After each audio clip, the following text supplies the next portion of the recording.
무피 투자에 대출이자 제외하고 월 순수이익이 20만원. 큰돈은 아니지만 부동산 경매 첫 낙찰로 이 정도 수익이면 괜찮지 않나요?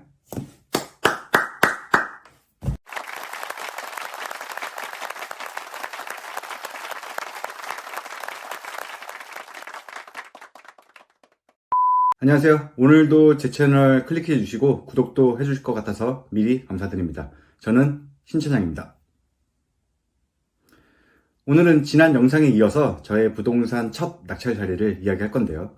지난 영상에서 무피 투자에 대한 장단점 그리고 수익률에 대해서 제가 간략하게 설명을 드렸는데, 오늘은 이 경험담을 풀 스토리를 제가 아주 자세하게 설명을 드리도록 하겠습니다. 때문에 영상이 조금 길어질 것 같기도 한데 너무 지루해하지 마시고 끝까지 시청을 부탁드리도록 하겠습니다.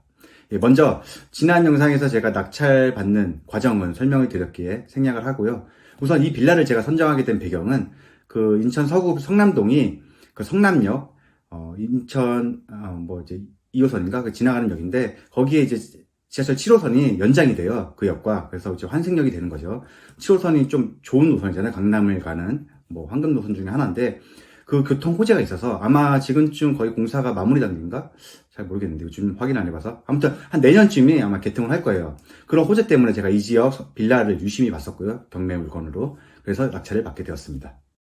이 빌라는 임장 갔을 당시에 우편함에 우편물이 상당히 많이 쌓여 있었어요. 그래서 사람이 살지 않겠구나 라는 생각을 했었고, 그 당시에 진짜 이사를 갔는지 안 갔는지는 제가 확인을 하지는 않았습니다. 하지만 사람이 살지 않을 거라는 짐작은 했었고, 혹시나 이런 물건들 임장을 가시게 되면 윗집이나 옆집 그리고 아랫집에 한번 물어보세요. 혹시 그러면 이 집이 이사를 갔는지 안 갔는지를 비었는지 확인을 하실 수가 있습니다. 그러면 좀 더 입찰가나 쓸 때 약간은 공격적으로 쓸 수 있겠죠. 명도비 같은 거를 제외할 수 있으니까. 그리고 이 물건은 물건 명세서와 전입세대 열람을 통해서 집주인이 거주하는 걸로 제가 파악을 했고요. 그래서 권리 분석 이런 거는 필요 없는 물건이었습니다. 중요한 건 시세조사인데, 빌라 임장을 가보신 분들은 알겠지만 시세조사하기가 상당히 어려워요. 그쵸? 아파트 같은 경우야 실거래가도 확실하고, 그리고 매물도 많고 하기 때문에 거래도 많으니까 확인하기가 쉬운데, 빌라도 물론 실거래가를 확인할 수 있습니다. 확인할 수 있는데, 거래 자체가 많지 않다 보니까 그거 자체도 상당히 어려워요. 몇 년 지난 실거래가를 봐서 무슨 의미가 있겠습니까? 그렇죠. 그래서 이제 그 동네에 비슷한 연시 그리고 비슷한 평수의 빌라를 대상으로 이렇게 최근에 거래된 가격을 가지고 좀 예측을 하는데, 그것도 사실 정확하진 않아요. 예. 그리고 또 부동산 방문을 해보면 아시겠지만 부동산 소장님도 잘 모릅니다. 시세를. 얼마나 많이 거래를 해봤겠어요. 그렇기 때문에 대략 짐작을 할 수 있지만 정확한 시세는 알 수 없다. 그래서 흔히들 빌라는 낙찰받으면 노또가 될 수도 있고 아니면 큰 손해를 볼 수도 있습니다. 예. 정확한 시세 파악이 힘들어서, 예. 자기가 물론 인테리어나 이런 걸 해서 가치를 상승시킬 수는 있겠죠. 그렇다고 시세 조사를 안 하는 건 아니라, 물론 시세 조사를 아파트보다 더 많이 해야 돼요. 부동산도 여러 군데 가봐야 되고 방문을 해봐야 되는데, 그 방문 결과를 최대한 보수적으로 잡는 게 중요합니다. 저는 이 물건은 단기 매도가 1차 목표였고, 1차 목표를 못 이룰 시에는 3개월 안에 못 팔면 이제 플랜 B로 해서 월세를 세팅하는 걸로 이렇게 마음을 먹고 들어갔거든요. 이 당시에 이제 부동산 시세 조사를 마치고 제가 내린 결론은 감정가가 1억 5,400짜리였잖아요. 1억 5,400 시세는 절대 안 하고 잘 받아야 1억 4천, 보통은 1억 3천 내외, 그리고 한 1억 2천이면 쉽게 거래가 될 것 같다라는 게 종합적인 의견이고, 월세는 2천에 50, 1천에 55 이 정도 시세로 파악을 했습니다. 그리고 이제 제가 입찰에 들어갔죠. 그리고 1억 1,090만 원에 낙찰을 받았습니다. 2등하고 한 1,000만 원 정도 차이가 났고, 좀 고가 낙찰이에요. 제가 생각하기에. 예, 고가 낙찰인데. 근데 이렇게 제가 낙찰가를 선정한 이유는, 제가 그 당시에 대출이 한 90% 나올 걸 예상을 했었어요. 이거는 2번 유찰이 된 물건이잖아요. 그래서 그 당시에는 감정가의 80% 그리고 그쵸? 감정가의 80% 그리고 낙찰가의 70%중 낮은 금액. 이런 식으로 지금보다는 약 10% 정도 높아요.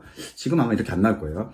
그래서 이제 제가 대출을 많이 받을 거라 생각을 하고, 제 돈이 거의 안 묶일 거다, 월세로 냈을 때. 그런 식으로 계산을 해서, 초보였으니까 입찰가를 써서 그렇게 입찰을 해서 낙찰을 받게 된 겁니다.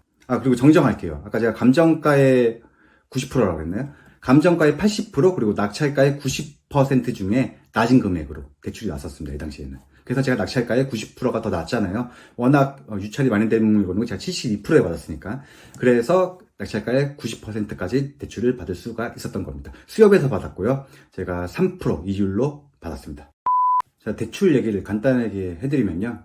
법원 가면 이제 대출 여사님들이 막 명함 나눠주잖아요. 그 명함 제가 많이 갖고 있었거든요. 제가 그 전에 이게 9번째 입찰 만에 낙찰받은 물건이라고 했잖아요. 그래서 이 법원 저 법원 가면서 그런 명함들 많이 받았어요. 그래서 다 문자를 남겼죠. 제가 거기다가 이제 사건 번호랑 그리고 제 소득 그리고 뭐 제 대출 현황 뭐 이외에도 대출 가지고 있는 게 있을 거 아니에요. 그리고 뭐 주택 소유 여부 뭐 신용 상태 뭐 기타 등등 뭐 이런 정보를 넣어서 보내면 그분들이 이제 그리고 뭐 어디 은행 뭐 어디 뭐 지점 뭐 어디서 뭐 몇 퍼센트 대출 뭐 가능합니다. 뭐 이런 문자가 와요. 그 중에서 이제 제가 몇 개 출연해서 직접 전화를 해서 대출을 받게 된 겁니다. 제 목표는 이제 3% 정도로 받는 거였는데 대부분 그때 한 3점 중반 정도였어요. 그래서 끝까지 버티다가 한 분이 3% 가능한 곳이 있다 수협. 그래서 3%로 받게 되었습니다. 이 경락대출이라는 게 이게 지점마다도 되게 막 다르거든요. 특히 이 금융권 같은 데는 그래서 같은 수협이라도 뭐 여기 다르고 여기 다르고 막 그래요. 그래서 저도 끝까지 막 좀 기다리다가 어떻게 하다가 한 분이 연락이 와서 3% 가능한 데가 있다. 당장 자살하면 가능하니까 이렇게 해라 해서 성공을 했습니다. 대출 받으실 때는 이것도 중요해요. 중도 상환 수수료. 제가 단기 매도를 할 거면 중도 상환 수수료 같은 것도 상당히 큰 부담으로 작용하거든요. 저도 이 물건에 그 상환 수수료가 있는 물건이었어요. 그래서 이게 잘 따져봐야 돼요. 대출 금리가 낮고 이게 높거나 중도 상환 수수료는 없는데 금리가 높거나 뭐 이런 경우가 허다거든요. 그래서 자기가 좀 계산을 해봐서 어떤 게 더 유리한지 잘 판단을 하셔야 됩니다. 그리고 뭐 매매 사업자, 법인 사업자, 개인 뭐 이렇게도 받을 수 있잖아요. 이런 것도 잘 고려를 해서 받으시면 최대한 유리하게 받으실 수 있습니다. 그리고 또 한 가지 더, 그 거치 기간.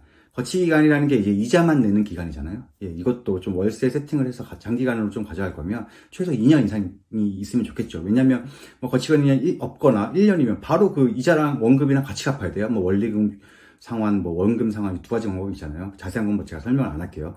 그렇기 때문에 좀 뭐 월세를 받는다 해도 그 이자랑 원금 나가는 돈이 더 크기 때문에 마이너스가 날 수도 있거든요. 물론 대출은 계속 갚겠지만 제가 그러면 좀 별로잖아요. 재미없잖아요. 제 돈에 남는 게 있어야 이게 뭐 하는 맛이 나는데 그러니까 거치기간 이런 것도 잘 신중하게 따져보시는 게 좋습니다. 예. 다음은 이제 명도 얘기인데, 제가 빈집일 거라는 생각을 갖고 했잖아요. 그리고 낙찰받고 이제 이 집을 갔는데, 그 3층이 그 반장 역할을 하시는 사시는 분이 계신데, 그분한테 찾아갔죠. 제가 찾아갔는데, 4층, 제 물건이 4층이에요. 꼭대기층. 4층에 거주하는 아저씨, 아줌마는 집을 이사를 간 것 같다. 몇 개월째 안 보인다. 이렇게 말씀을 하시더라고요. 근데 지금까지 가져간지는 모르겠다. 그래서 좀 아리송하잖아요. 그래서 이제 또 옆집에 가서 이제 제가 또 물어봤어요. 물어봤더니, 자기가 이사 가는 걸 봤대요. 그래서 짐 다 빼는 거 봤고, 지금은 비어있을 거다. 이렇게 얘기를 하더라고요. 그래서 저는 이제 이 집을 또 어떻게 했겠습니까? 제가 강제개문 이런 거 영상, 보였죠. 빈집을 찾아라 이런 영상, 많이 보였잖아요. 문 땄습니다. 문 따고, 처음 제가 경매 낚시 받은 거잖아요. 그래서 고민을 많이 했어요. 이걸 어떻게 해야 되지? 저희 강제 집행까지 정석대로 가야 되나? 이렇게 고민을 하다가, 그 당시에 이제 제가 초급반을 이제 들었는데, 그 강사분한테도 어드바이스를 좀 요청을 해서 그분이 이제 조언을 해줬는데, 짐도 없고 하면 크게 문제될 건 없을 거다. 그거만 확실하다고 하면 그냥 문을 따는 거에 더 좋을 것 같다. 해가지고 저는 빈집이라는 걸 확신을 했고, 짐이 없을 거라는 확신을 해서 문을 땄습니다. 문을 땄고 들어갔더니 아무것도 없었고, 그리고 아무 일도 안 일어났습니다. 그래서 명도는 끝. 좀 전에 제가 여기 보여드렸던 영상이 실제 그 당시에 강제 개문하는 현장 모습입니다. 제 방송이 이래요. 제 경험담을 얘기하는 방송이다 보니까 경매에 대해서 저한테 자료가 다 있어요.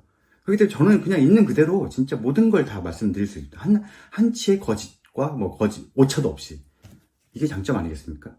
그 초보분들을 위한 방송은 정말 제가 자신 있게 다 해드린다고 제가 자부합니다. 그러니까 많은 구독과 좋아요 부탁드리겠습니다.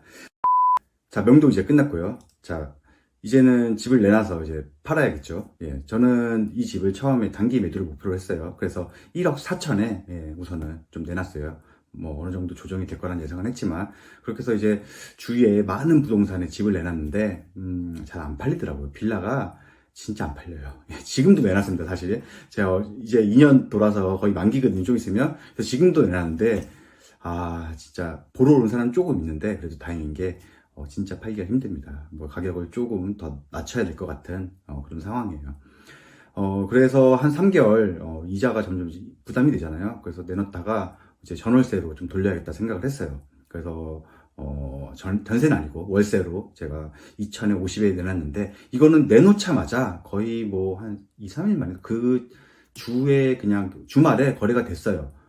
제가 2천에 45를 제시를 하더라고요. 그래서 좀 고민을 했는데 이게 좀 신혼부부고 좀 젊은 부부가 와서 산다고 하니까 뭐 신혼부부가 좋잖아요. 그래서 뭐 큰 욕심 제가 좀 버리고 양보하고 그래서 5만 원 깎아서 2천에 45에 계약을 해서 지금까지 잘 갖고 있습니다. 월세비 한 번도 안 밀렸고요. 간혹 가다 하루 이틀 늦게 주는 경우 있는데 뭐 저는 그렇다고 뭐 아무런 액션도 안 취해요. 다시 그냥 이틀 지났다가 뭐 주고 보내오고 해서 뭐 거의 연락도 뭐 한두 번 해봤나? 이제 만기 다가오니까 집 내놓는다고 얼마 전에 연락했었고 아주 좋은 세입자들 이래서 신혼부부를 많이 찾나 봐요. 자, 다음 수익률 얘기 제가 이제 얼마를 남겼는지 수익률 얘기를 하고 이 방송 마치도록 하겠습니다. 제가 전 방송에서 무피 투자예요. 그쵸? 저 수익률 계산 못해요. 무한대예요. 와 잘했다. 신차장 와 잘했다. 막 동기들도 그때 와 부럽다 막 이랬어요. 근데 제가 얘기했죠. 대출을 뺀 수익률을 한번 계산해 보시라고. 그래서 전 방송에서 제가 5.9% 나왔잖아요. 그래서 그다지 높지 않다 했는데 제가 그것도 높게 잡은 거예요. 왜냐하면 제가 그 방송에서 이런저런 비용들 하나도 감안 안 했거든요. 오늘 그 비용들 제가 다 오픈해 드릴게요. 자, 저 1억 90만 720원에 낚시 받았습니다. 거기에 이제 2천에 45에 계약했죠. 그 대출 무시하니까 제 수익은 45만 원에 12달, 1년으로 계산하면, 그쵸, 540만 원의 연간. 거기에, 제가 보증금 2천만 원 받았잖아요. 그러니까 제 투자금은 9,090만 720원. 거기에 이제 수리비, 오른쪽에 제가 표로 보여드릴게요. 이런 비용들이 들어왔어요. 예. 수리비, 뭐, 도배장판도 했었고요.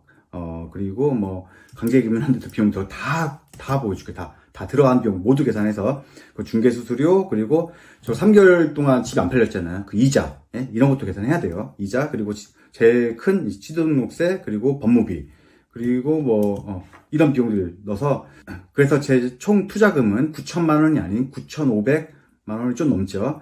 이래서, 이제, 수익률을 계산하면 5.7%입니다. 예, 5.9에서 좀 떨어지죠. 예, 비용들이 더 늘어났으니까. 물론 이게, 내년에는 뭐 이자 비용 3개월 이런 것도 없고, 뭐 도배장판도 안 해도 되고, 뭐 중개수수료도 없을 테고, 뭐 취등록세 없을 테고, 그렇지 않냐. 그거 뺀 수익률이 맞는 거 아니냐 하실 수 있는데, 그렇게 저는 그렇다고 보진 않아요. 예, 낙찰 받았을 때 그 해의 수익률이 중요한 거니까, 이런 비용들 다 넣어서 계산을 해서 수익률을 계산하시는, 물론 그 다음 연도에는 수익률이 좀 더 좋아질 수 있겠죠. 근데 빌라라는 게 어떻게 될지 몰라요. 또 다음에 막 세입자가 수리 좀 해줘, 뭐 해줘야 하면 비용이 더 들어갈 수도 있거든요. 빌라는 좀 그런 게 많아요. 저는 다행히 지금 한 번도 연락이 온 적이 없는데, 그래서 이렇게 보수적으로 접근을 하시는 게 좋습니다. 자, 5.7% 어떤가요? 그래도 지금 뭐 시중 금리보다는 은행 이자보다 높으니까 뭐 좋다고 생각하실 수 있는데, 경매로 솔직히 5.7%가 뭡니까? 이러면 낙찰 받으시면 안 돼요. 예. 물론 한번 경험해보고 싶다. 저도 이때 큰 욕심이 없었어요. 처음 낙찰 물건이니까 큰 욕심이 없었기 때문에 그냥 이렇게 한번 한 사이클 돌려보자 하는 심정으로 이 정도 수익률에 만족하고 뭐 낙찰 받아서 한번 세팅하고 한번 경험을 쌓는 거는 저도 좋습니다. 추천드립니다. 하지만 이렇게 입찰가를 산정을 해서 좀 약간 높게 낙찰을 받으시면 좋지 않아요. 빌라는 나중에 매도할 때도 반드시 생각을 해야 돼요. 잘 안 팔려요. 제가 진짜 말씀드린데 잘 안 팔려요. 그렇기 때문에 좀 보수적으로 해서 월세도 제가 낙찰 받은 금액보다 잘 받아야 나중에 팔기도 수월합니다. 왜냐면 실거주자도 살지만 그 투자자도 많이 사거든요.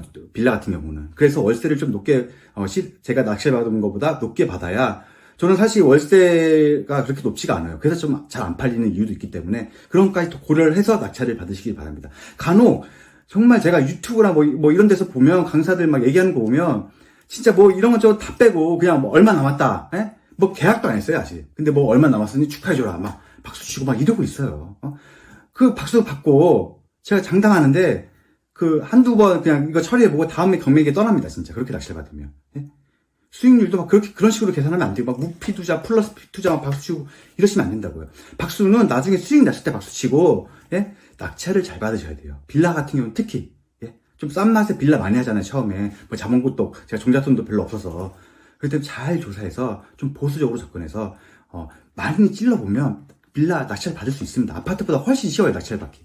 그렇기 때문에 반드시 시세조사를 잘 하셔서 좀 보수적으로 낙찰 받으시기 바랍니다. 반드시 낙찰이 아니라 수익이 목적이 되는 그런 경매를 하셔야 오래 하실 수 있어요. 예. 그리고 강사분들 그렇게 막 가르치고 하시는 강사분들은 좀 반성하셔야 돼요. 왜 저는 그렇게 설명을 하는지 모르겠어요. 막 수익률 막 낮다 막 박수치고 이런저런 비용 하나도 계산 안 하고 그러면 안 됩니다. 예. 자, 오늘 방송은 제가 여기까지 하도록 하고요. 다음에 기회가 되면 제가 수익률에 대해서 좀 더 디테일하게 분석을 하는 그런 영상을 한번 찍도록 하겠습니다. 오늘 방송 여기서 마치도록 하겠습니다. 구독과 좋아요, 알림 설정 해주시면 땡큐고요. 감사합니다. 저는 신 차장이었습니다.